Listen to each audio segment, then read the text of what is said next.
Welcome to Tales from the Tap. My name is Frankie and this is my co-host, Stan the Man. and we are excited to talk to you about what's happening in the metagame post LCI release. But before we do, Stan, what are you doing for Thanksgiving? Oh, I'm glad you asked. I just talked to my mother today. She's cooking for the first time in years. I'm excited, bro. She's always like, I'm too busy, go somewhere else. And then I have to go to my girlfriend's aunt's house, and I hope she's not listening because Go get some Jersey Mike's. Sorry. I'm not joking. We get McDonald's on the way to Winter's aunt's house before Thanksgiving every time we go. Is it that bad? It's that bad. And I don't like making fun of white people food, but it's basically Portland, UK. It's like a cigarette and a coffee.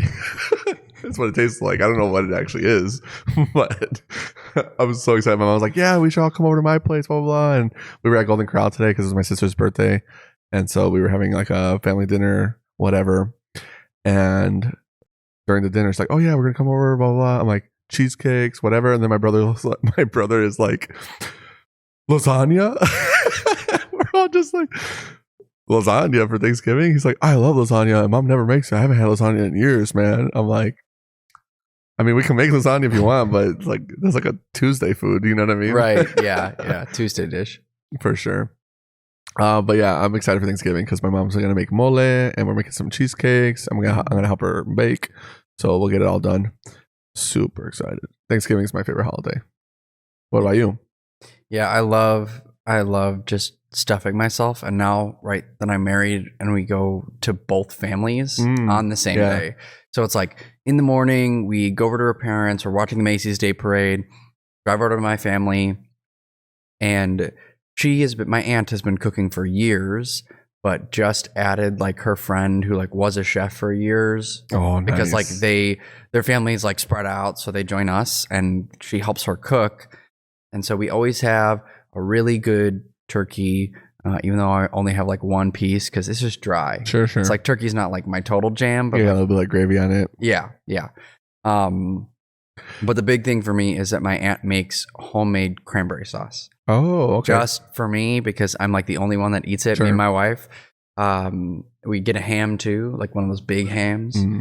So I'm not a fan of ham, but that does sound pretty good, especially if it's like pro made. Oh yeah, it's like they're just carving it right there.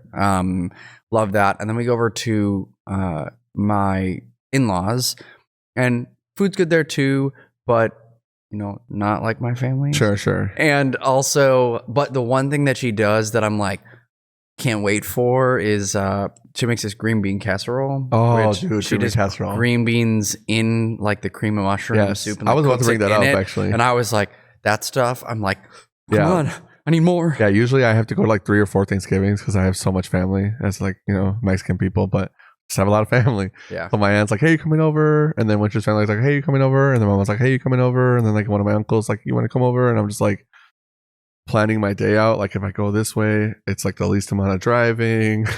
But yeah, my aunt each get 23 minutes. I'm like, hey, I gotta go. I'm on the clock. Green bean casserole. My aunt's house. Here right now. But yeah, I'm excited. Should be fun. Plus it's good family time. It's just actually good family time. My sister got a new car, so that was pretty fun, although I hated being at the car dealership for like 8 hours.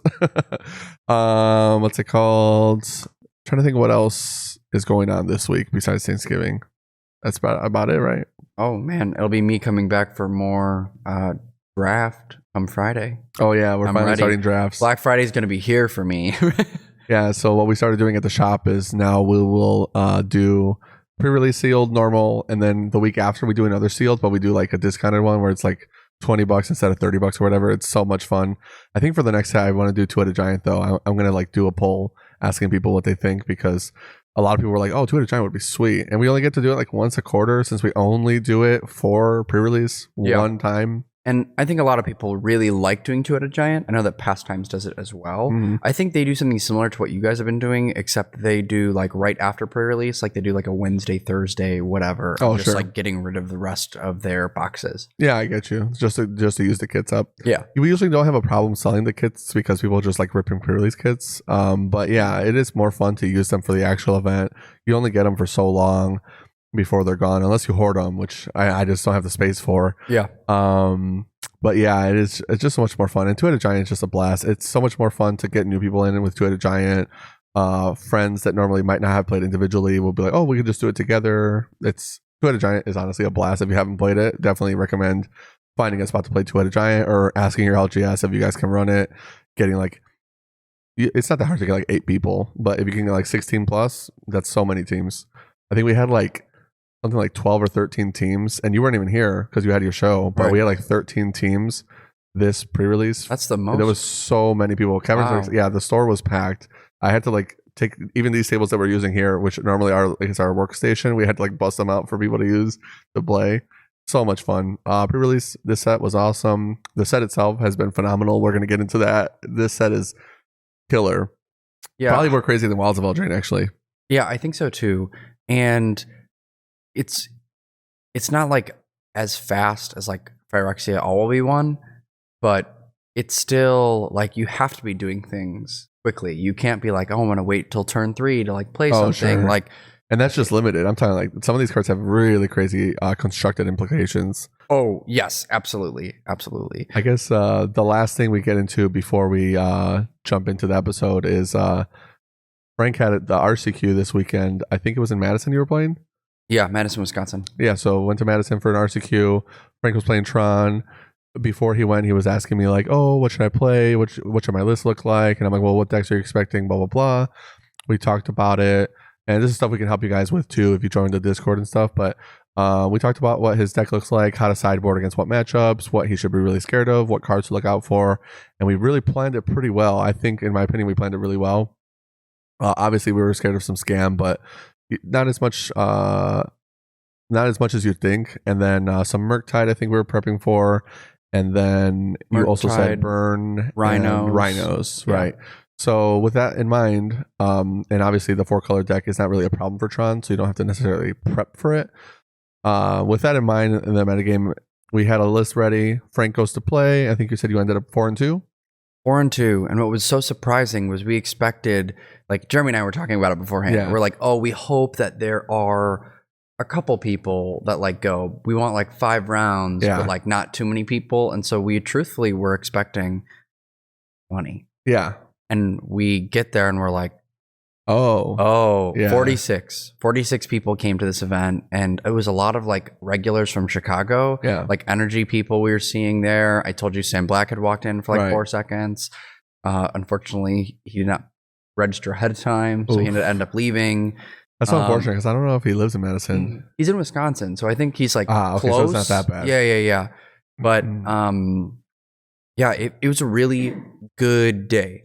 I unfortunately round 1 faced land destruction, which was really like brutal for Tron. Like I was gonna bring that up. The guy across from me, like when I played my first Tron land, his eyes were like just lit up. He's like he was like, what I prepped for. Right. He was like, this is the dream. I feel bad too because I have played against Boom Bust before, which is the land destruction deck Frank is talking about. It's not like Panza. He's playing against specifically Boom Bust pile, and Boom Bust traditionally has always been like a bad matchup for Tron if people actually play it. But as a Tron player who's been playing for like 10 plus years on the deck, I was like, oh man, if I was there, I could have really helped you out. If I knew you were going to play against Boom Bust, I could have prepped you because there are lines. There are ways to play around it. But not only is it already a hard matchup, Frank's never seen the deck before, so that was like it was going to be unwinnable. And even with experience, it's almost unwinnable. Yeah, especially now with Cleansing Wildfire. Right. And what was so lights out in the final game of that match was turn 2, like it was like Indestructible Tap Land on 1, Urza Saga on 2 with Boom. Yeah. So then they were making constructs like immediately, so I didn't have the ability to like get a board wipe out quickly. And then it was like Cleansing Wildfire the next land I had, and so it was just so I was like, I can't deal with these constructs because I can't get to 5 lands to like even not with brutal. Tron blow something up. But the rest it's just a hard matchup. Yeah, the rest of the day was really good. Like got a dub over Eldrazi Tron, then Hammer in 3, then Rhinos in 3. And Hammer is honestly not an easy matchup for Tron. I would say Hammers can be really, really aggressive out the gate. They can put a lot of pressure on Tron. Ugin is like borderline worthless in that matchup. It's like almost always got to be O-Stone. So like you have some dead cards in the matchup and they're aggressive. You mean Ugin, the Spirit Dragon? Yeah. Oh, that's so funny because that's the card that clutched me out a game. Oh, that's so funny. With the bolt, I'm assuming? Because you can't really mine this very well unless it's Esper Sentinel. They had Esper Sentinel and they had the creature that tutors for one of your hammers. Oh, Stoneforge Mystic, yeah. Yeah, and they were playing the Cauldron Complete. Right. Yeah. And so I was able to the only way to deal with Cauldron theoretically, but more often than not, Ugin is so worthless in the matchup. I wiped everything. The whole board except for the Cauldron Complete. Like just the token got wiped. Yeah, but everything else was gone. Nice. And my opponent even said afterwards, he was like, yeah, I don't think I could lose. I didn't think there was anything I could lose to. And then you slammed Ugin and I was like, oh. And I was that like, in game 1 or 2? That was game 3. Oh, that was like the game that won. That's crazy because I wouldn't have even kept the Ugins in. Well, maybe. It depends on what I'm sideboarding in. But because there's probably not anything you really sideboard in with a Karn board. But Ugin is traditionally so bad against that deck. Yeah, Haywire Might. Yeah. And Haywire Might crushes Cauldron Complete. But usually Cauldron Complete is like kind of slow for trying. Like they have to be hammering you. So I'm surprised that was the game plan. I guess I'd have to see the context of the game. Yeah. But yeah, that's interesting. And then the other deck you lost to was Burn, right? Burn, was yeah. Burn was after Rhinos. It was someone else. Yeah, someone else that also made top 8. Decent amount of Burn players then. Yeah, I think there were 5. Wow. 5 Burn players of 46. Yeah, Burn. I mean, Burn is a good deck. It's really consistent, guys. If you are trying to win in RCQ or just even like get good at Modern, Burn will carry you, and then you can get even better at it. And good Burn players playing that deck can be scary. Very scary. And then on top of that, you can just learn the format as you. Burn always does what it does. The game plan rarely deviates, but once you play against all these different decks and you start learning the format more, then you can start feeling comfortable to branch out. And it's so cheap. Yeah. And then when against Murktide, got the 2-0, ended up being 11th. So just like missed getting into top 8. But I had a good day. I felt like I played well. I felt like I really made one like huge mistake that even was close for the burn matchup. Right. And the store was really fun. Yeah. Like I love Pop Funkos. I was able to grab 2 of them, of the magic ones. They had a lot of space and everything? Yeah, because they're hard to find. Yeah. That's nice. And they had a massive like Great Dane that was like the dog of the shop. Oh, nice. And so he was like running around up and down the aisles, like chasing a ball during our games, carrying this cute little octopus around. And like, even when, you know, I was playing against Hammer and things were really intense and I'm seeing this giant dog run back and forth and like play with a ball that he's 25 times bigger than. Yeah. It just made me smile. And so I was like, man, like it was just a good day. Like even though we didn't get there, I was like, this is a nice day. And I think you did really well considering you lost to Land Destruction, which is like probably one of the most unwinnable matchups of all time. For sure. And then Burn, which is already just going to be like a 60-40 in their favor. The game you lost was game 2 that you could have potentially won. The play we're talking about is that Frank was telling me about the game and he ended up playing a Haywire Might to block with, which is kind of the game plan for like getting some extra life. But he blocked it when the opponent had two mana open, so he got skull cracked and then didn't get any life, which I mean, at least you blocked, but it's nice to get +4 instead of just +2. Right. That really makes a difference. It ended up making the difference where Frank was at 7, lost to Boros Charm. But had you won that game 3 on the draw against Burn, like it's not going to happen. Yeah. So usually you have to cheese game 1 with the Haywire Might and then be on the game play. 3. Yeah, winning the die roll definitely helps. Yeah. When I lost the die roll, I was like, but yeah, all things considered, I think you did really well. You did the Tron players a service, and then Jeremy, our boy, who comes all the time and played Burn, and I ended up winning, right? Yeah, and I told them I'd be mad about it. Shout I was like, what happens if I invite you and then you end up winning? And he did. So I was like, oh, you guys went together? Yeah. Well, we didn't go together, but he wasn't going. And I was like, oh, you want to come to this RCQ? I'm going out to Madison. And he was like, yeah, I'll go. Sure. And then I made a joke before, like when here on Thursday, I was like, what happens if you like come and then like you end up winning? Yeah. And I invited you, and that's exactly what happened. So, yeah. So you're welcome. Yeah, you're welcome. And also like, well, you didn't face me. So hey, man, that's awesome. We dodged each other the whole day. So it was fine. Yeah, because last time when we had the RCQ here, I think you guys were split in the final round. Yes. So that was nice because then you get to dodge burn. Well, and he said too, he told me, he's like, yeah, if you were like a rando, I would have played you because I want better breakers as burn in the finals. But he was like, because I know you and like you might not have gotten in if I played, I drew. And that was like, true. Yeah. And I was like, beating the Tron player, easy peasy. Then you get to go first in the playoffs. Yeah. That really matters. It does. For sure. So Jeremy's a nice guy. I'm glad he got to win his RCQ or his RC invite. So shout out to Jeremy. And then that's going to wrap up our small talk for now. Just to get into some quick housekeeping before we do our episode. The Twitch stream has been going really well. Frank has been streaming a bunch, just getting a ton of trophies in Caverns of Ixalan. I haven't even been able to play because I was sick. And then I went from being sick to playing catch up at work. So I haven't gotten to play very much. Frank built me this awesome Orzhov deck, and I haven't got nothing with it. But if you guys want to check out the stream, definitely throw us a follow. It's free. We'd really appreciate it. We're trying to get as many followers as possible just to keep growing the content, get more viewers. And then we're also posting all these episodes on YouTube. So hopefully the mic quality is good. I think the last couple episodes I was pretty unimpressed with the mic quality, but we are trying our best for you guys. Spending a little money out of pocket to upgrade the stream. We want to get a better camera for you guys as well. Right now it's a little bit not the best, but it is getting it done, and we want to make sure to keep getting good content out for you guys. We're using tape. Yeah, we're using tape. But if you guys can just give us a subscribe on YouTube, also free, we'd really appreciate it. Spread the word, tell your friends, send the link out. Really appreciate that as well. Just the more viewers, the better. But we have been getting quite a few viewers on YouTube. So if you're watching and you haven't subscribed yet, we'd really appreciate it. And we're glad to have you here listening with us. With that being said, we do have we didn't have any new patrons to shout out this time, but we are at almost double-digit patrons. So to the people that have subscribed to our Patreon, really grateful. You guys are the best. Thank you for supporting us. Thank you for keeping the lights on and helping us get more content out to you guys.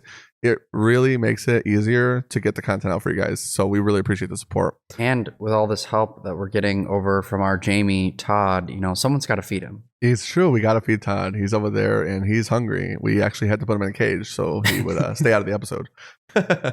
He needs to get his wing stop because he's not respectful in this house.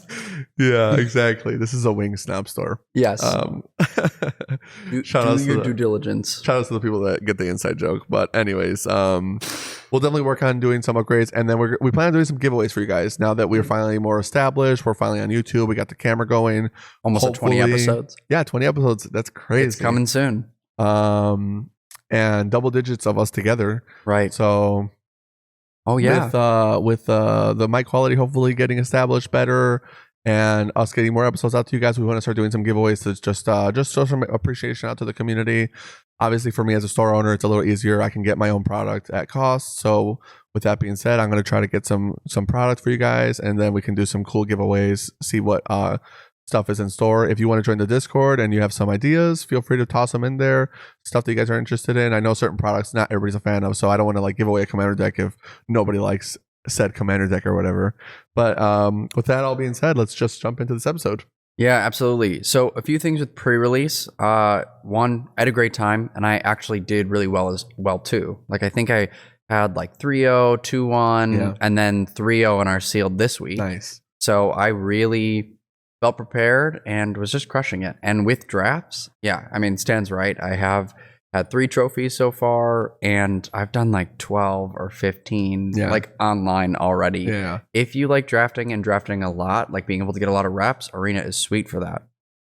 With some of the cards that we were right about when we were talking about it in our last episode, one of my hot takes was Clay Fired Bricks, and I'm so proud of this hot take because this card is crazy. Yeah. So Clay Fired Bricks is 1 and a white artifact. When it enters the battlefield, search your library for a basic plains card, reveal it, put it into your hand, then shuffle. You gain 2 life with craft with artifact 5 and 2 white.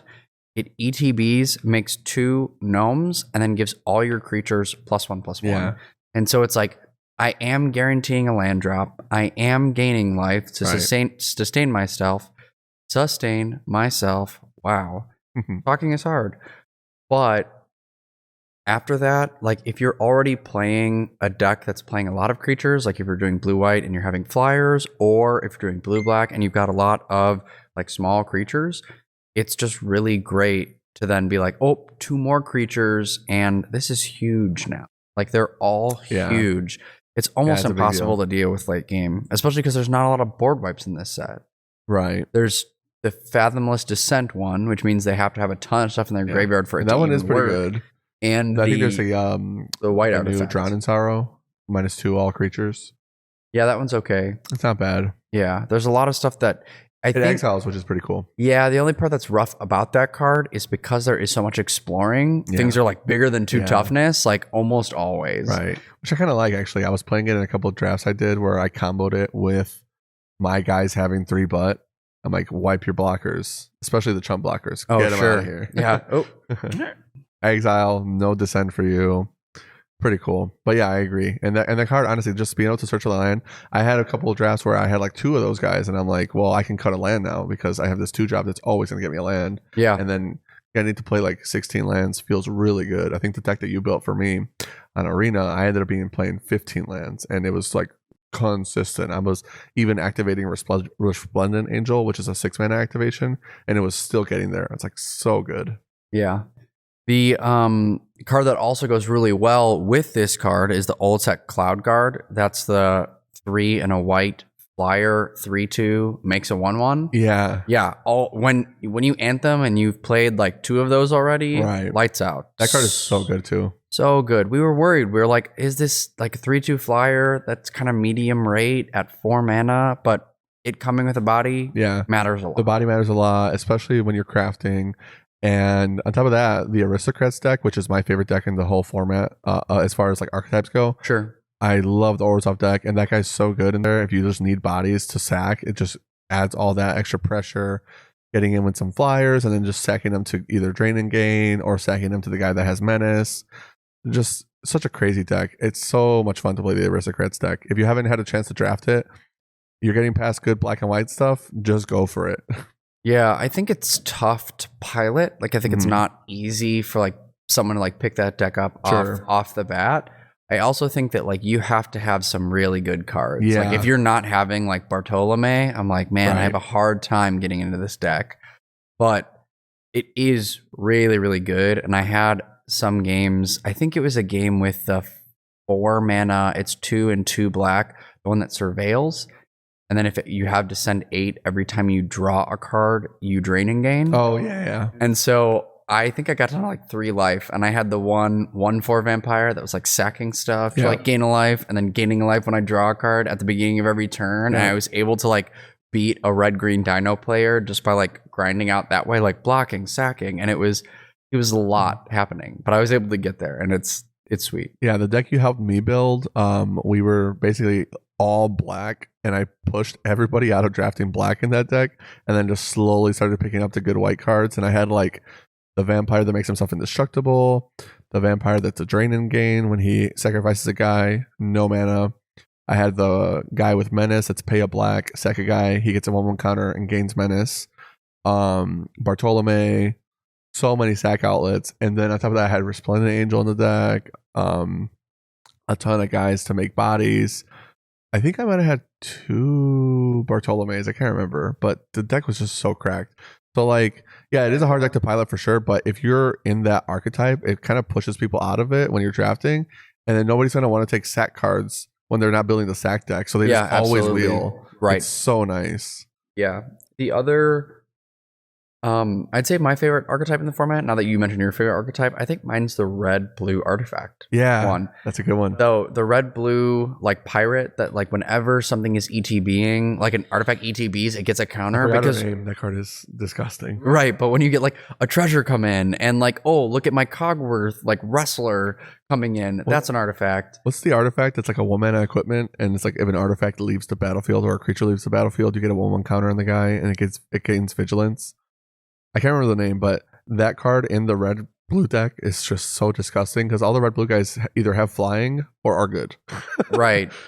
Yeah, so there's just been a lot that's been really, really sweet about that deck that I really enjoy, especially to the pickaxe, the indestructible pickaxe. That's when you're diamond pickaxe, right? Yeah, when you swing, you get a treasure. It's just like when I have that in the red blue deck. I'm like, boop, boop, boop, I also got owned by there's another one. I can't remember the name. I'm so bad with the names, guys. I'm sorry. I'll get better. But Describe it. when I actually play. The card you'll know for sure. It's an equipment that says when the creature attacks, you can choose to sacrifice it to shock a guy. Oh, I know what you're talking about. It's a torch. Yeah, that card is so good sometimes, especially like the red green deck. You're like no blockers. Oh man, it's disgusting. Yeah, because there are times where you're like, I'm just gonna swing in and get the extra damage. Yeah. And then if you want to like kill a chump blocker to like make sure that they have to sacrifice something. Yep. Oh man. Card's really good. Yeah, agreed. 100%. Another thing that we really got right, the Waterwind Scout. I know I talked about it. It's a 3 mana when a 2/2 flyer, when it ETBs make a map token. The card's at like a 60% win rate. Yeah, the Windrake. 3 Yeah. mana 2/2 flyer is like already just like a decent body for limited. And the fact that it comes with the map is just so good. Yeah. The maps really matter. Yeah. Then our friend, Cogwork Wrestler. This card is awesome. Like, it being an artifact matters. It being a trick matters. You being able to craft with it matters later. Yeah. Really, I love this card. And I know that you're in a WWE. I told you, I was like, this Ryan, I thought you'd really like this guy. Oh, for sure. Yeah. I didn't even get it when you said that. You're going to love this guy. And I'm like, His little headdress and right. Oh, wrestler. Got it. Yeah. Oh, yeah. Card suite. The Volatile Wander Glyph. I thought this card would be good. That like when it attacks, it's a 1 in a red. When it attacks, you discard a card. If you do, draw a card. Oh, yeah. It's an artifact golem creature, 2 mana 2/2. I thought it was tap. Yeah, whenever this creature's tapped. Oh, so it's not even just an attack trigger. Right. Wow, so when you're using the militia, the like 1/3 that like you can tap 2 creatures or artifacts and you shoot someone, you can tap your like, oh man, I can't swing with my 2/2. Yeah. I'm gonna tap it. Now I'm also getting that trigger and I'm shooting you. Right. And I know the Boros deck is really bad, but like that with the white rare that can tap guys to grow is like one of the sickest limited combos you can even do right now. Yeah. But usually you're like, oh, I really hope I can splash this guy because the Boros deck is just so bad. So bad. Unless you get like all the best rares. If you get like the best rares, yeah, the Boros deck is playable, but it's like playing blue white in Wilds of Eldraine. Okay, you got Hilda and you got the white blue uncommon. That's different. Yeah, that's part of the reason, sorry to go back, but that's part of the reason why I really loved the blue-red deck with whenever an artifact ETBs is because of that one rare 1/5 creature that like whenever it's on your end step or my end step, when an artifact hits the battlefield, I get to look at the top 2, put a card into my hand to the other end of the graveyard. On both of our turns, if I'm doing it. So if I'm flashing in a Cogwork Wrestler, end of turn I get the trigger. Right. A treasure is made, get the trigger. Card is illegal to play. Card goes straight to jail. Sure. Yeah, Pathfinding Axejaw is the next one I had. It's a 4/3 for 4. When it ETBs, it explores. Right. This card is so hard to deal with if you get a counter on it. Right. Like 5/4 for 4. Who knew? This card's nuts. Yeah. And the card advantage. I think the card advantage is, I heard this a lot at pre-release. I don't know how to evaluate Explore. Yeah. And I said, look, I actually think exploring is better than scrying. And the reason for that is because you have the ability to draw cards off of it if it's a land.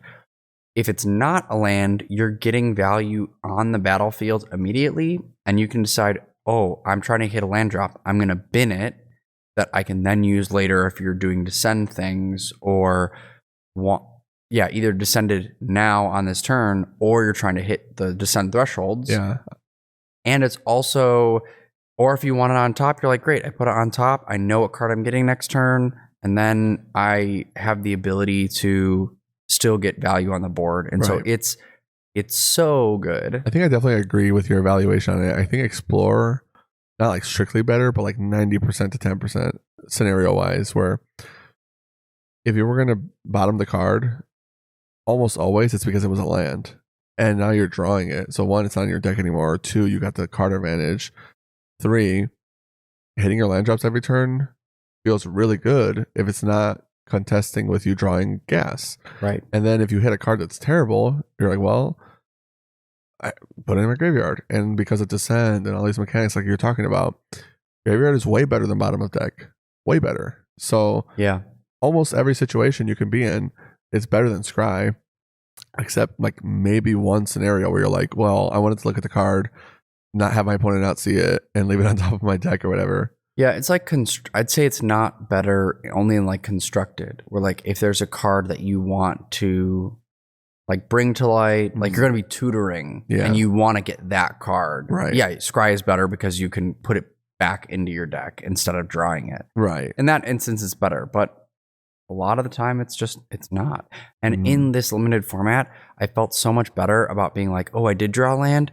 Well, that means my chances of hitting land next are less. Right. So like I have a higher chance of hitting gas now, and that's felt good. And you get enough explore guys in your deck, and you're almost never missing a land drop. Or if you are going to miss a land drop, you're hitting gas. Yeah. And your guys are getting huge. So sure, it just feels so good. Yeah. And then same thing, River Herald Guide. It's the 3/1 for 3. When it enters the battlefield, you explore. It's got vigilance, and so if it's a 4/2 with vigilance, you're like, you can chump block, but card it's just the 2-drop that explores the 1/2 is just so good too. Oh yeah, that card is just 2 mana 1/2 blue explorer. Like I put like 3 of those in my deck. Just been like fill them up. Consistent. It's so consistent. It's so good, especially. If you get, I forget the name of the card, but there's a 3 mana Merfolk. It's a 2/3.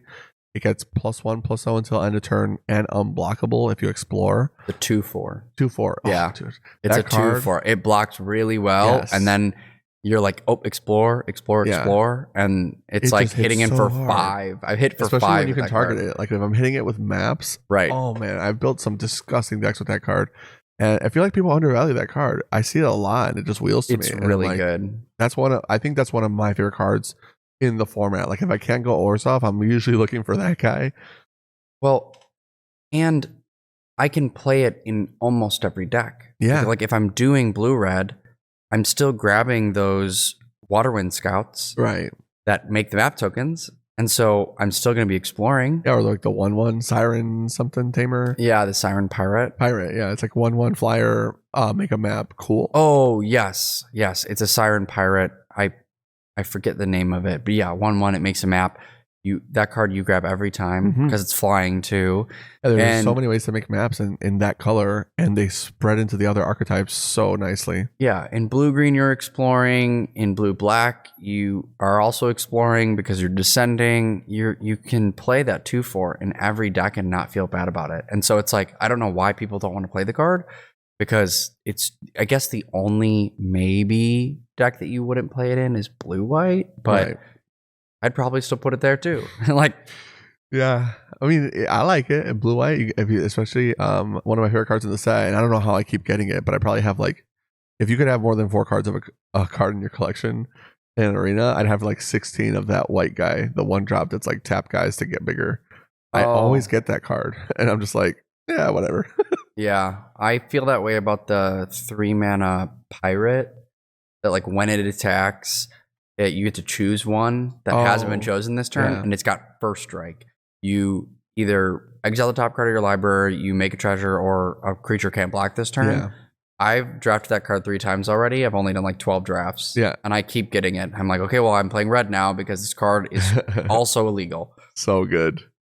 But yeah, that's pretty much all the cards that we thought were really good and limited that we really hit the predictions on. I would say we evaluated them pretty highly, and they seem good so far, unless the limited format really changes drastically in the next couple weeks. Yeah, there's always moments where people will find cards that they thought were not as good or that they thought were really good. Like cards like Deadweight are not performing as well as we thought it would. Right. Even though it makes sense because Descend can still use it. Same too with the Mischievous Puff. They're finding you might not want to pick up things as often, and things aren't getting locked down. They're just getting straight killed. So it definitely doesn't feel as good as the Scry 2 guy from Walls of Eldraine. Right. That guy was like always a good pick. Mischievous Pup is like, it's okay. Yeah, it's at like a 54% win rate. And like usually when I'm looking at cards like and how well they're doing, I'm hopeful thoughtfully trying to take, at least in my early picks or in my mid picks, like cards that are over 56%. Yeah. I have to keep synergy in mind above the data, because sometimes if you're just like, I used to only pick like high ready card, high ready card, high ready card, and they don't play well together always. Right. Like you said, like, oh, this card's for a sack deck. So even though it's got a high win percentage, it's not great in my blue-white deck. Right. So there's that.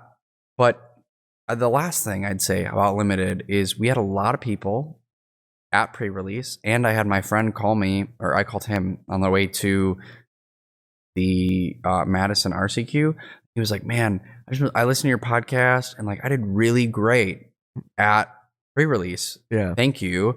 And we love to hear it, and we're glad that this is helpful. Like that's the goal of the podcast. So really love hearing stuff like that. Thank you. Yeah, I really appreciate it.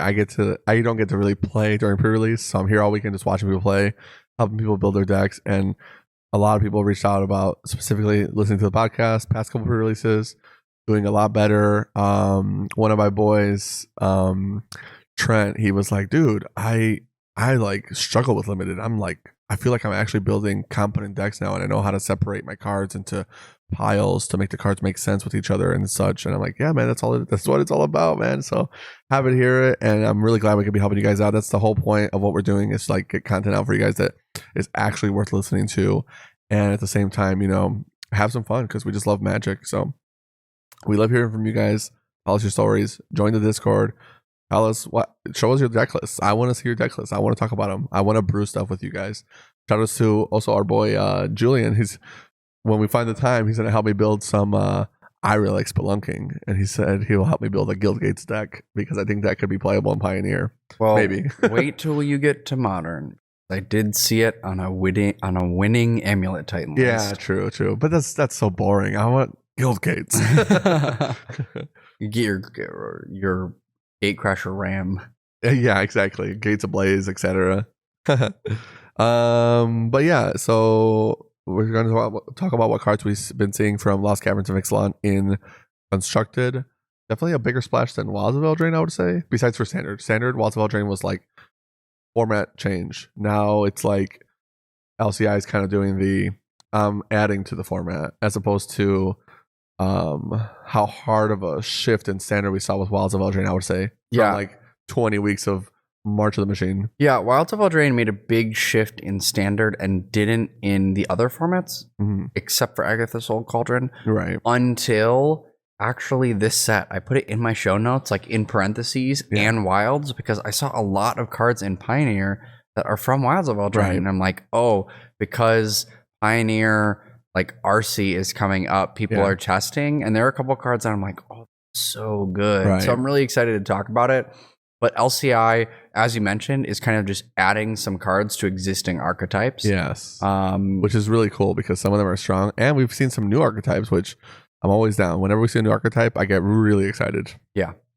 So diving right in, first thing is first, a lot of this is really preliminary, right? Because on Arena and MTGO, the cards have been available since Tuesday. So we're technically 5 days in to what people have been brewing. So this is like preliminary. Some of this is not some of it.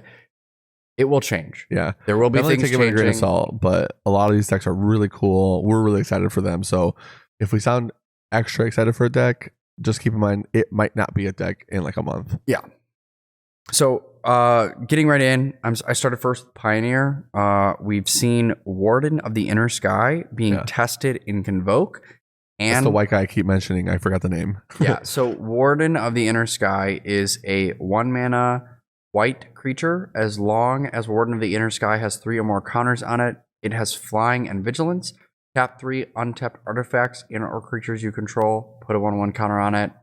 Try 1. Yep. Activate only as a sorcery. Yeah, and it's a 1/2, right? 1/2. Yeah. Card is so nuts, because you don't have to tap itself for that ability. If you have like maps or whatever, like Unlimited, and you're getting a bunch of guys out, just tap them and the guy can still get in there, especially when he has vigilance. So when he has vigilance, because it's a sorcery speed ability, you can attack first at least and then start tapping guys after. Card is so nutty. And in a deck like Convoke, it just goes so wide with the Gleeful Demolition and such, getting all these extra bodies, and the guys that normally would only have the payoff of tapping for Convoke now can also tap for value. Yeah, it gives you the ability, right? If you decide, like, if you play a turn 2 Gleeful Demolition, all those dudes can't attack yet. Like, you don't have a Restless Bushwhacker. You can just go, okay, well, I'm going to tap them all, put a counter on my guy, attack in that way. Or if your attacks aren't favored, you can just be like, all right, let's start to grow and fly. That's what I love about it. The fact that, because Convoke was already going so wide really well, but it didn't really go like over the top. And now it has that ability to, especially with the flying, the fact that it has vigilance, so it's a pretty decent blocker, and it's a 1-drop, so if they kill it, you're almost always like, Yeah, and one of the things that they've added as well that I think is really smart is they just started putting in Thalia, Guardian of Thraben. Yeah, you just need it. Right. A lot of ways you're getting interrupted is via spells. Right. And someone finally realized, outside of Gleeful Demolition, which is 1 mana, I'm not really playing spells in this list. I'm convoking. And so, like, all of my buffs are via other creatures. Yeah, and Thalia is a really good tap target for the Warden because you're really rarely trying to block with her because you want to keep her alive. You're like, hey, this chick just stays here chilling. Yeah. And makes your spells cost more. And that's such a big deal. Yeah. And then even more excited, it's Wilds of Eldraine, but they haven't seen it yet. And now every list is playing Imodane's Recruiter. Oh, yeah. The like limited all-star Imodane's Recruiter. As I don't know if they're using it for the 5 mana make 2/2s, but yeah, I feel like they're just using it as a Bushwhacker because you don't have to. But it has the backup. Like, oh, well, top deck, empty board state, 2 guys. Like, that's so big. Yeah, that's so big. Awesome. We love that. Yeah, very, very cool. Excited to see where that goes, if it gets fine-tuned anymore. Moving on, this is only a Wilds of Eldraine pick, but I love seeing it. Picklock Prankster is making its way into Phoenix. So Picklock Prankster is an adventure card. On its adventure side, it's mill 4 cards. You may put a fairy instant sorcery spell into your hand. Hey, I talked about that card before it came out. I was like, yo, people might actually use this to draw spells. And then on top of that, it's a 1/3, it's a 1/3 2 mana vigilance flyer. And for me, I was like, this fills the graveyard for your treasure cruises. Right. And you can pick a card.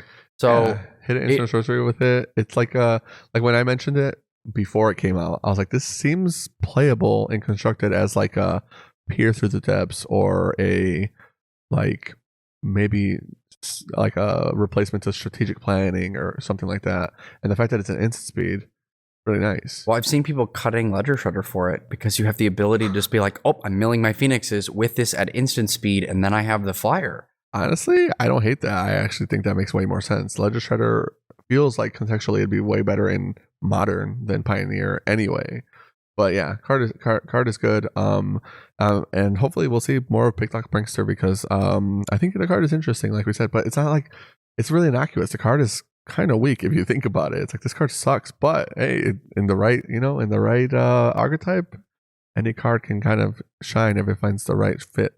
Yeah, yes, absolutely. The next card you had brought up was Tarian's Oven, getting played in some sacrifice lists. What's the card? Yeah, it's being played, I've seen, as like a one of in Pioneer. Not crazy, but Tarian's Journal.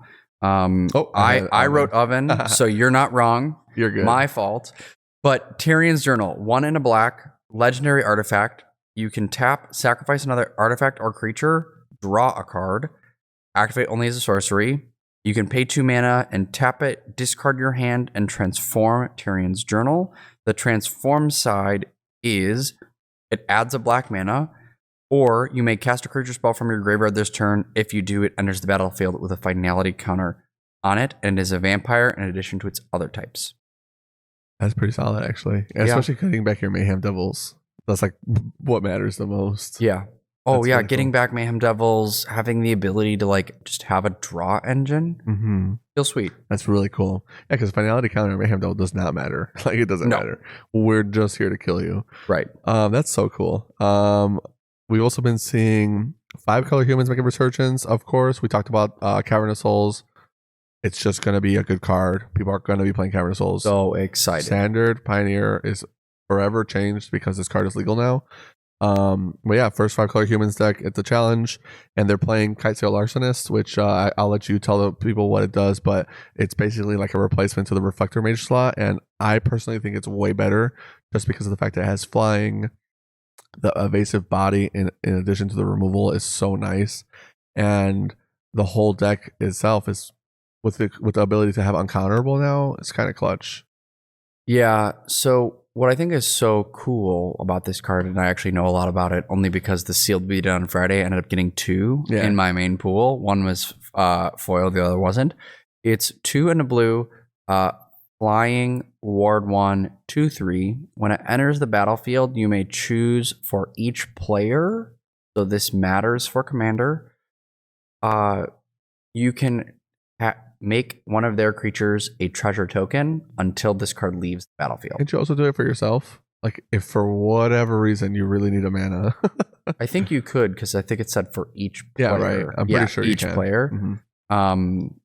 So yeah, well, that could be interesting, like the 1 of 100 scenario. Yeah, and I think the ward 1 really matters, Yes, and it flying really matters, and The it's a ward is human pirate, so that's right for the humans deck. But yeah, because in the humans deck we're seeing them play. It's Hopeful Initiate, I believe. No. Yes. Is Hopeful Initiate the one that gives them all ward? No, you're That's thinking the of one Coppercoat Vanguard. Coppercoat Vanguard, yeah. Coppercoat Vanguard, the 2-drop, gives all humans +1/+0 and ward 1. So now this guy's a ward 2. For Reflector Mage, it was nice that they couldn't cast a guy and you were actually removing it. But I feel like the fact that they can just the next turn just get the guy back anyway is so much more impactful in Pioneer, where this Kitesail guy is like, no, this is a treasure now. It's not leaving the board state. It just sucks now. I'm here. I have ward 1. If I have a Coppercoat, you're never killing it. And if you do kill it, then you're tapping out, and then the humans player gets to do whatever they want to. Yeah. And that just seems really, really scary. Really scary. Not really surprised by the next one, Enigmatic Fires. I saw a 1 of Virtue of Persistence. Sure, yeah. Makes sense. Removal, 7-drop, helps you. Needed more low drop spells anyway that they could cheat in, and now they have a 2-drop interaction besides Leyline Binding, and it's a gain life.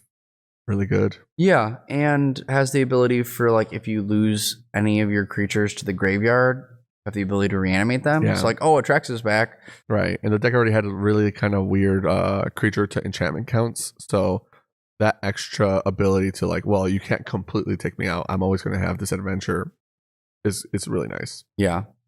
How's this next list? This next list is the Spice. Kind of crazy. People are already dooming and glooming, which is kind of hilarious. Like, oh, Pioneer's ruined. Format's bad now. I don't know what to do. So unfun before this RC. Yeah, it's just not fun anymore. Pioneer is no longer fun. But the list is kind of cracked. So we talked about how Discover was more or less a better version of Cascade. More often than not, sans the cast trigger.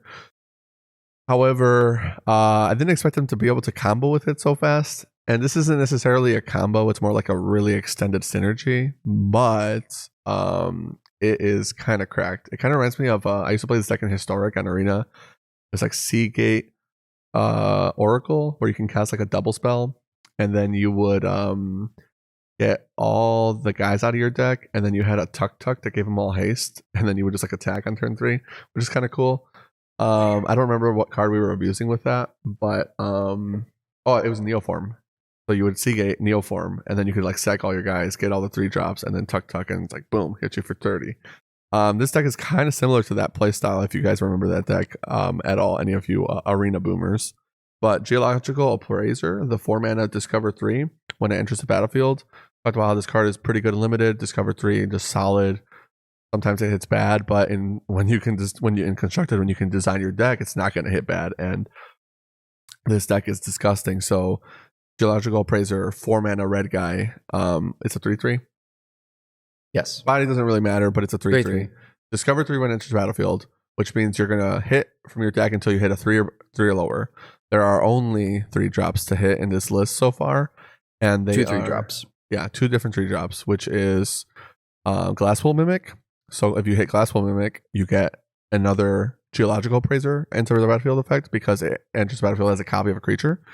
And then the other card you hit is Eldritch Evolution. So Eldritch Evolution is back, which is cool because 2 green cards that were like not getting played in Pioneer are back with a vengeance.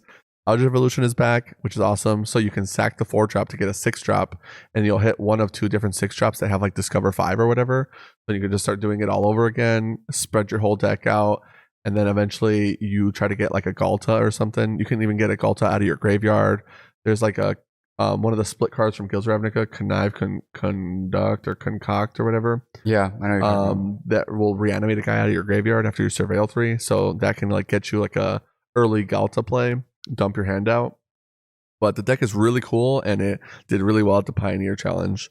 We'll see 6 and if 2. We'll see if it's consistent. I mean, obviously, when a new archetype comes out, you get the surprise factor, Right. But at the same time, when people see your hand, they can start forming game plans for it. So we'll see if it's a real deck in the future. Yeah, it's just kind of dependent. And as I think you mentioned, you thought the deck looked sweet, but with a little bit of time to fine tune, we could even see a better list. Yeah, I was saying how when I first saw this, I was like, this list actually looks bad. And if they fine tune it, it looks like it could get crazy. Because right now it's just like a ton of expensive spells that pitch for treasures because that's the only thing that fits.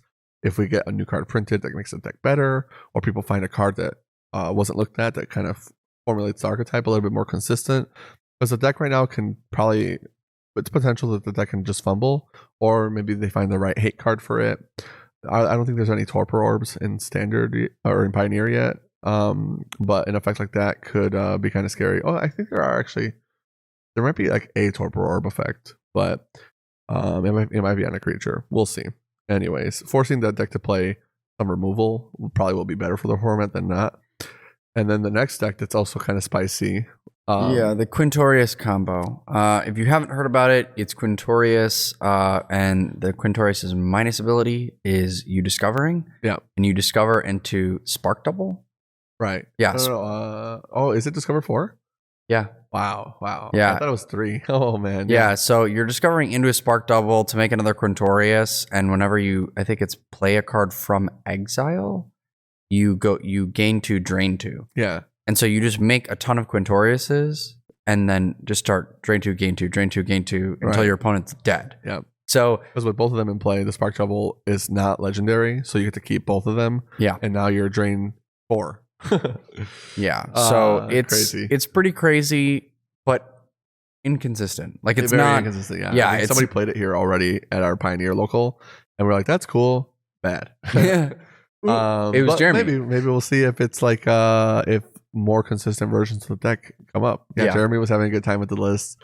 It's funny because I think somebody else was playing a crazy deck list too. I don't know if it was the Agatha Soul Cauldron deck that our buddy Alex was playing that Mike Polini let him borrow. I just can't remember the list because I wasn't watching the Pioneer games that week. But yeah, Quintorius combo, Jeremy, shout outs again for playing some cool spice.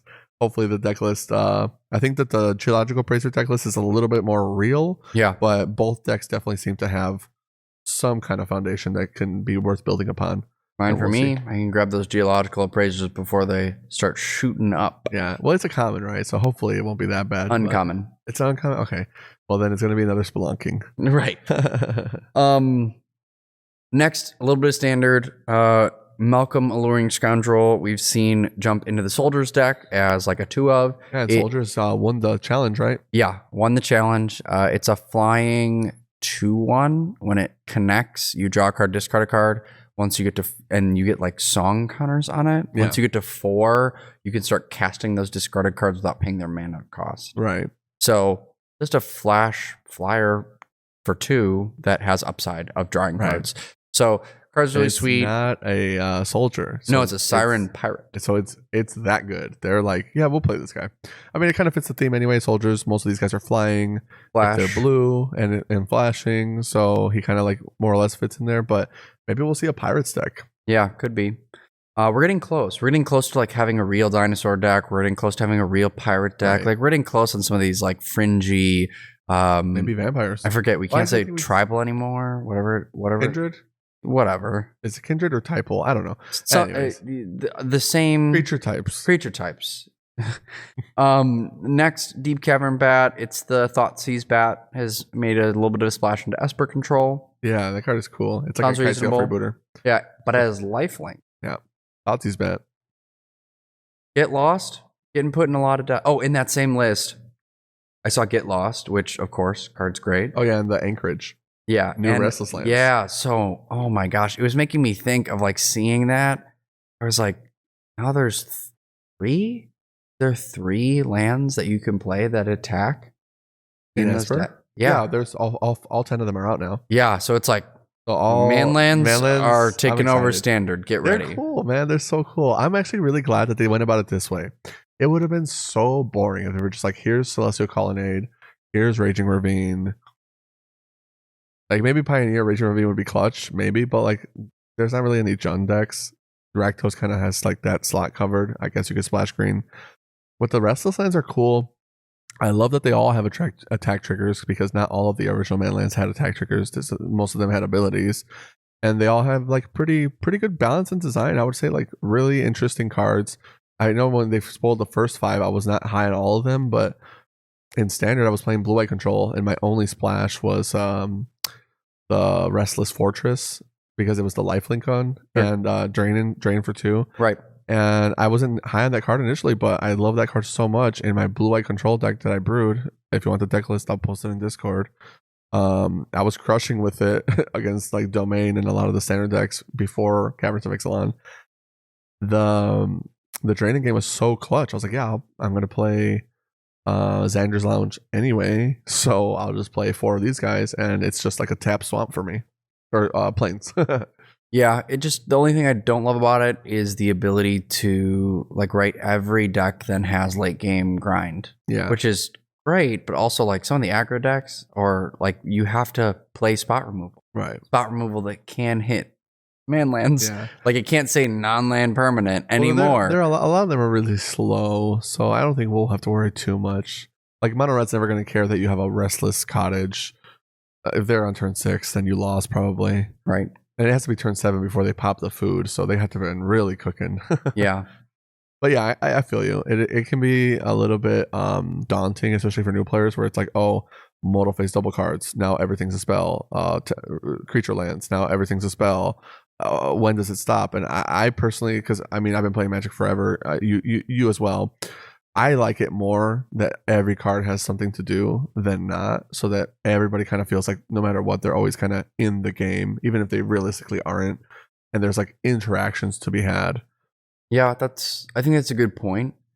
The only like devil's advocate side to it is that when you put in additional factors, I think it's harder for new players to want to play because there's so much happening and there's so much that you have to keep track of. That like it's one of the reasons why I have a hard time with Modern is that like such small mistakes break you. Yeah. And I'm like that one burn game, it was one play out of sequence, like could have made the difference of the whole game. And and it was like me choosing a block at a different time. Right. And it's stuff like that I'm like, oh man, because you know, when like Red Black in Pioneer is like dominated by like them having Den of the Bugbear and Hive of the Eye Tyrant when they don't have creatures. Right. And so it's like you have to have answers for those. Right. And having the ability of being like, okay, I have to deal with all your dudes on board plus these guys as well is just like it can be tough entry for new people. For sure. I definitely agree with that. New players are going to see a lot more mechanics, but hopefully that's like exciting. It's like, oh wow, this game's interesting. It's not just a bunch of vanillas. Yeah. It's like getting people to Magic back in the day was like, so this guy's a 6/6, and if you block with your 5/5, you lose. And it's like, this game sucks. But no, for sure. I definitely agree, which is why we do what we do. We're here to help new players get better and experienced players reach their goals, argue, debate, get better together, challenge each other, etc. That's like the whole goal. And in Storm, I'm all about helping new players. I'm always down. Come to the shop, help you out if you're in the area. We'll get you better. We'll get you practiced, sharpen up those skills. Speaking of which, Gabe, get back to us on helping you with sideboarding for Standard. Got yourself a session. 4 for 4. Yeah, you've got a session with us. Use it. You'll know what I mean. But yeah, for sure. Yeah, if you pay for Patreon, Gabe, you should definitely use your coaching sessions. We'll find the time. I can stay up late. No worries. Yeah. Um. Lastly, for standard, Boros Aggro. Saw Boros Aggro list. Dude, Boros Looks Aggro's so so cool. hot. Inti is hot. Yeah. It's Warden of the Inner Sky, Inti, Calendaring Traveler, and Anim Pakal, 1000th of the Moon, and Get Lost. Yeah, and Get Lost is such good aggro removal. Yeah, I have to just shout out here to Anim Pakal. Holy cow. It's a 3-mana human that when you attack with a non-gnome creature, put a counter on it, and you make attacking gnomes based off of how many counters are on a nim. Yeah. And I had that in sealed. It's crazy. And every card in this deck is a human. Yeah. So it's playing Cavern of Souls so that you can't have stuff be countered. Plus, you're making gnomes like on ETB. It just feels like you're having a second Adeline. Yeah. And it's so funny because like in limited specifically, like the gnome payoffs are so awkward. It's like, oh yeah, all these cards make gnomes. All right, so what the gnome lord doing? No. They're just gnomes. They're just there. It's just like, oh, you don't play gnomes with these guys. Yeah, it's just that a nim comes with homies. Yeah, he just brings the boys. Oh, exactly. Look at my gnome friends. Know me? Don't you know me? Okay, a point. You get a point. Anyways, yeah. Modern. Lastly, we're seeing a couple cards coming to Modern. Not really anything exciting. Like nothing that I've been like, wow. Well, I promised Sal I'd talk about Modern, so I'll at least say some stuff about it. If you're cascading, you got to be cascading for beans. I feel like Rhinos just isn't it right now. I don't know. Especially with Scam, just being what Scam is, I feel like if you're Beans cascading, you can beat Scam. If you're Rhinos cascading, they're going to cast your Rhinos with their Dauthi Voidwalker, and you're going to lose. Tron is the best deck. But honestly, though, Tron is probably keeping a lot of these decks in check. Tron can beat Scam. Tron can beat 4-color pile. Tron can beat Rhinos. Tron can't beat Burn. Hardened Scales is like a 50-50. Hammers are supposed to be hard, but maybe not. The metagame is in my opinion, the metagame is pretty solid. I know a lot of people are tired of Scam. And sure, Scam got like in your notes, Scam got Molten Collapse. So maybe you want to tell them what the card does really quick.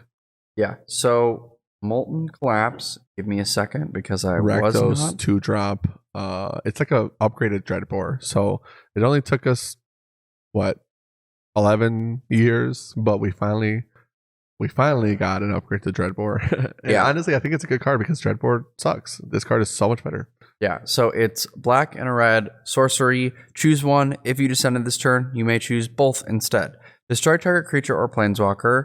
Destroy target non-creature, non-land permanent with mana value 1 or less. In Modern, when you are cracking a fetch land, counts as descend. Mm-hmm. So this happens... Yes, counts as descend. So this happens pretty easily. Yeah, all your revolt triggers in addition to any discarding, etc. So the Molten Collapse is strictly better Dreadbore. It's still a sorcery, but the ability to hit these non-land 1-drops that can be a problem for you. Especially the Graveyard Hate, like Relic of Progenitist, all these cards like that. It's like, okay, at least you have a way to get rid of it. Now you're back in the game. Sure, you have to rebuild, but you just want to get those cards off the battlefield. And it can hit 0-drops as well, which is really nice. And it's good against like Hammer Time and stuff like that. When you can hit these low drop, it kills Colossus Hammer.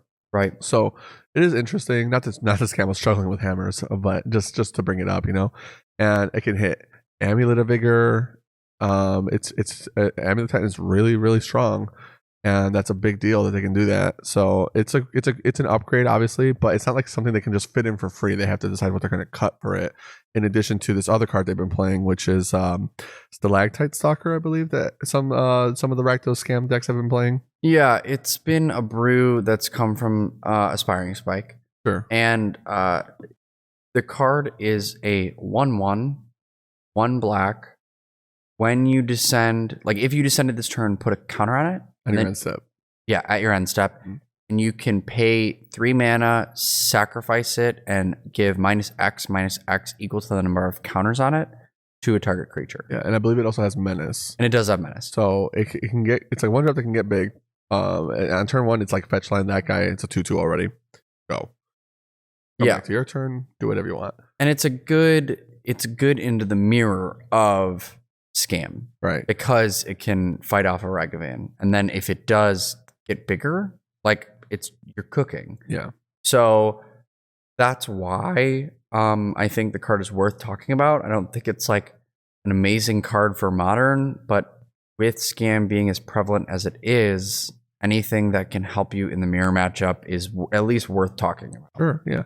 And I think it's interesting to note that we're still getting Rakdos cards. People are like, every set's like, oh, Rakdos got a card. Yeah, but like every other guild got cards. It's just we're only talking about Rakdos because it's the best deck in 2 formats.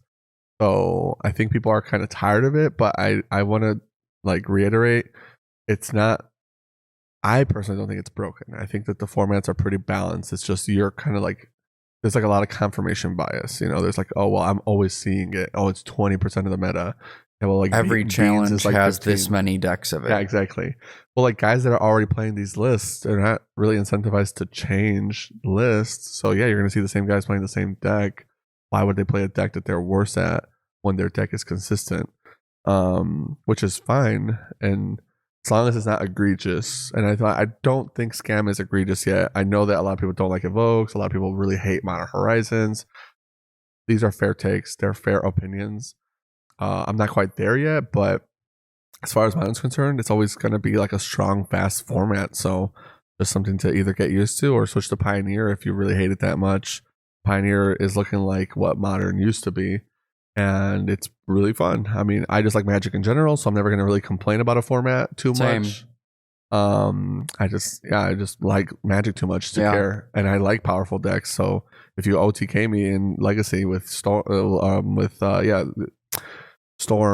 Tendrils or whatever, Doomsday, if you blow me out, I'm not going to really complain. If you're playing Infect or Burn and you crush me because I'm playing Tron, it just is what it is, you know. But I will complain if you play Bust and blow up every land I have and keep all of yours in a game of Modern. Did they resolve Bust on you? Yeah. God. Yeah, it was game 1. Should have only been booms. It was game 1. I was on like I think 2 basics and Tron. Yeah. And they went Bust. Yep. And I was like, that's crazy. And someone over to the right of me was like, oh, we busting? Yeah. I was like, we busted. I was like, yeah. That's crazy. If you're playing Tron, Frank was playing Tron this weekend. Hardened Scales is hard.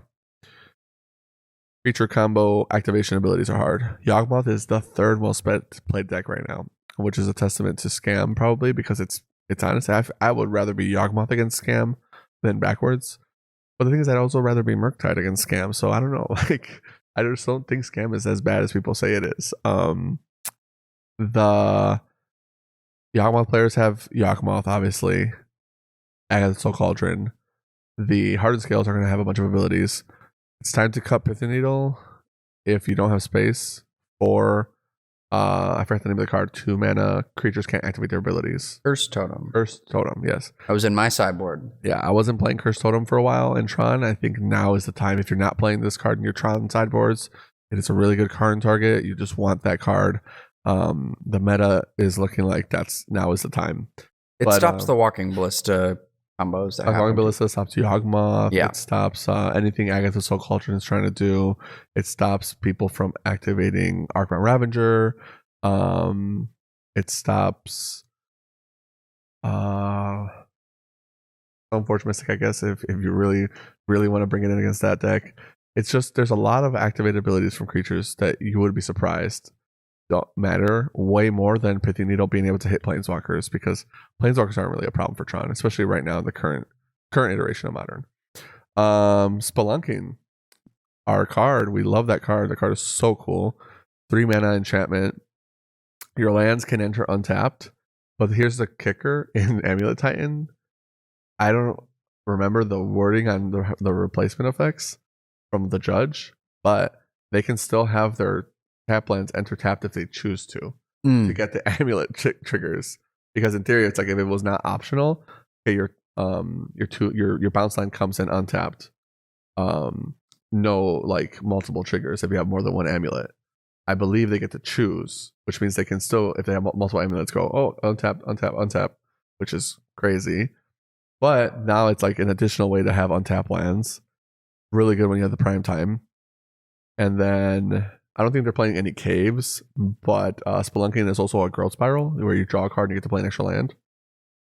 When it enters the battlefield, draw a card. You may put a land. Yeah. Right. Yeah. So it's a 3 mana growth spiral enchantment or explore enchantment, whatever you want to call it. Draw a card, play an extra land. Your lands are untapped. So good. Amulet Titan's been. We were already expecting Amulet Titan to play it. They are playing it. A deck just won with it. So card is good. And honestly, Spelunking, probably nice to have right now, considering Molten Collapse is making it easier for Scam to play against your amulets. Well, now I have a 3 mana. You can't blow this one up. Really cool. Primetime deck is sweet. I know our boy Brandon, who scooped his RC invite with Tron because he wanted to keep playing more RCQs. Also plays Amulet Titan, and he gets really good results with that deck as well. Deck is really scary. If you are a Tron player, this is a bad matchup for you. You really want to know the matchup. Besides that, the modern metagame is looking like it's going to be pretty consistent, unless there's a ban, which I don't see happening. It's going to be pretty consistent throughout the rest of this RCQ season. And then we'll see what the RC looks like next time. Maybe they'll do a ban at the end of the season, or because it's the end of the season, just so that the RC looks different. I know we have the Pioneer one coming up, so it's going to be a while. But as far as bans are concerned, I'd much rather see some unbans. Like, I think Deathrite Shaman, it's like time. Like, what are we doing? Bring it back. I honestly have been thinking about it for a while. I think Ponder could also come back. I don't really see a problem. Ponder, in my opinion, is the strongest cantrip in the game, besides the Power 9 one. But besides Recall, which isn't even really a cantrip because it's part advantage, Ponder is, in my opinion, the strongest. Brainstorm obviously has it's like Brainstorm or Ponder. Which one is better? Most people would say Brainstorm. I think, in my opinion, Ponder is stronger. Brainstorm, though, with fetch lands, crazy. The thing is, Brainstorm isn't printed in a Modern legal set, so we're never going to see it in Modern unless they put it in Modern Horizons 3 or something. We'll see. Ponder, though, the blue decks just need help. If you look at Modern metagame, besides Murktide, there are no blue decks, unless you count Omnath, which doesn't play blue cards. It doesn't even play their blue elemental. They play Omnath. There are maybe like a couple blue cards in the deck. Teferi, so that's about it. They don't even play like Otawara. So like blue just kind of, in my opinion, I think blue needs help in Modern. It's not doing anything. Preordain didn't do what we thought it was going to do, which was help them out a little bit. It did kind of give a boost to Murktide, but besides that, it's like every single deck is non-blue, which is crazy because back in the day, it was hard to go to a tournament and not see Blue-White Control, Jeskai Control, Splinter Twin, Blue-Red Moon, etc. Yeah, the only other deck is like Rhinos, but to me that feels like a green, green-red deck. It's a Gruul deck that has a blue splash. It's a Gruul deck that has, the Cascader and Force and Negation, and that's it. Every blue card has a not blue card attached to it, whether it be Fire and Ice, Charlotte's Agent is Simic. I guess it's only Subtlety. Like that's the only other blue card that. And it's the same with Living End, where Living End's like, yeah, we have like some blue guys, I guess. Yeah, so like I think Ponder could make sense in Modern. I definitely think Deathrite Shaman would be awesome, especially because DRS could be good against Scam. It's a good blocker for Ragavan. It has 2 toughness for Orcish Bowmasters. It attacks the graveyard. It's not quite like what it would be in Legacy. I think it's still way too busted for Legacy, but in Modern, I think Deathrite Shaman would be a really interesting card. Ponder, I could be argued against it being too good still, but I just, the blue decks just need help, and if they get a little bit of a boost, why not? Maybe we'll see some blue red gift storm for like the first time in ever. But I haven't really thought too much about other cards because I think cards like Splinter Twin are still too strong. Birthing Pod is still too strong. Artifact lands potentially could be unbanned in my opinion. I don't think they're too strong, but whenever you bring up artifact lands, people get triggered. So I'll just leave that one on the back burner for now. Any thoughts of your own, or maybe for Pioneer? Because you some unbans. No, I mean, I think that everything's fine right now. I'm just more excited to see what's going to come out with LCI and more testing. Yeah, I definitely want to see more testing and more data before we do anything. But if they're going to talk about bans, I want to see some unbans first. Yes, I agree with the unbans, especially for Modern. I think that there are plenty of cards that like aren't busted in Modern anymore that should be allowed to be played. And I don't know why they're not considering it. Yeah, like Oko. I'm just kidding. Don't know about that, but the only other thing I would say was the card that is being tested that I'm excited about is like in the Asmo decks, Souls of the Lost. Oh, dude, Souls of the Lost. Souls of the Lost so is cool. like, I'm sorry, Tarmogoyf, but I feel like Tarmogoyf is dead. Friendship with Tarmogoyf over. with Souls of the Lost, because it's for how many permanents are in your yard, it just gets bigger. And I've seen it's like what Lurgoyf wishes it could be. Yeah, I just see people having a Souls of the Lost that's like a 15-16, like just absolute crazy. And like even you can go like turn 2, it's a 9, it's an 8/9. Like what? Yeah, that's what was the 2-drop that came out in Zendikar Rising that you can like each player loses half their life or whatever if you kick it, but it was getting played in Death Shadow for like a hot second. Scourge of the something, I can't remember. There's like a 2-mana black guy that's like, my power is the difference in how much life we've lost or whatever. So if you're at 16 and I'm at 15, it's a 4/4. And then if whoever has the highest life total kind of determines how big it is, and it's supposed to be like a 20/20. But that card, it feels like Souls of the Lost is what that card really wanted to be. Souls of the Lost is just so big, consistent. The caveat of having to discard or sack a guy, not really an issue. And it's beneficial in those type of decks. Yeah. Because it's just really beneficial in those. Honestly, I'd be Cabal Therapy is already a thing, but I would be even down in Legacy if like Nick Fit wanted to be like, oh, I'm going to sack the Veteran Explorer to my Souls of the Lost, something crazy like that. I don't know. Souls of the Lost is really cool. We'll see if it ends up being real. Graveyard Hate is a thing in Modern, but attacking the graveyard for specific cards is more common than just like wiping their graveyard. Delirium obviously is already a thing, so people are mainboarding their Graveyard Hate.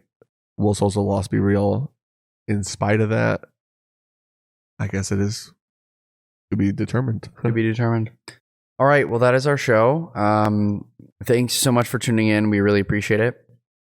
First, shout outs to Borsak Gaming for allowing us to record here and record all of our episodes. If you are looking for sealed product for LCI, this is the last chance you have to get set boosters or draft boosters. So you gotta get them now before limited is dead. Shout out to Todd for helping us out as well. He's over here literally helping us out for free, and we're really mean to him. I don't know why he helps us, but he does. And you gotta give because he needs to be fed. Yeah, you gotta give. You gotta put the commander code in. With that too, we also want to shout out to MTG Chicago for doing some of the recording for our videos. Also, Sal doing our thumbnails. Yes, thank you so much. You are the best. The thumbnail for this pre-release looked hot. Yeah, it was really, really cute. I thought it was awesome. Really appreciate it. Appreciate you bearing with me instead of Stan, because I have a lot of picky things that I like changing. This point, I got this, so put us sick there. when he was messaging me, and I screen kept the messages, and I was like, "You need to do this. I'm dead." And then I went to sleep. Which the funny thing is I love doing stuff like that, but I know that I'm not the most fun to deal with because I have a very specific vision of like what I want. So I'm like, make these changes. Change these colors. Yeah. If I wasn't dying, I would have definitely been in the same boat. It's just like I was so sick last week, guys, and I'm sorry. I wish I had more info to say about Lost Caverns of Ixalan. It's just Frank had to carry me this time because I ended up in the hospital. So it is what it is. I am the cogwork. Sal, if I didn't give you enough of a Modern wrap up, hit us up on Discord, bro. I got you. We can talk about Modern on the phone. And we'll definitely get more as we're seeing more come into testing, and I think that'll happen a lot with all our MTG nerds not going out to get plastered at the bars and instead staying inside to play Magic, which is probably what I'll be doing this next week. Being like, oh, Wasted Wednesday? More like I'm in my house playing MTGO. It's really cold, so we're going to start seeing a lot more games of Magic and a lot less volleyball. Right. Shout out to Nancy Steroids, intro and outro music, and music that we stream with. Yes, absolutely. Really good music too. Yeah, they do a lot of lo-fi stuff, and go and check them out on Spotify. I know that with like Spotify Wrapped, because I use him via Spotify, he's like doing a personal video. Just like he almost gave me a shout out because of how much content we give him. So please, that's awesome, man. I'm glad to hear it. Yeah, go ahead and check him out. And did I miss anything? Borhat, Todd, Sal, MTG Chicago, Nancy Steroids, viewers like you. Yeah, thank you. Well, that's all. We'll see you next time for some more updates right before the Modern season ends in RC, and I'll have a RCQ for Sealed this weekend. Yeah. So we'll give you some updates on that too. But one last time before we go, please, if you don't mind, hit that subscribe button, give us a follow on Twitch. Really appreciate it. Share our posts, tell your friends about us. We're really grateful. We just want to keep growing the content. Yeah. With that being said, I think that's all we have for you guys. Thanks for listening. Have a good one. Bye.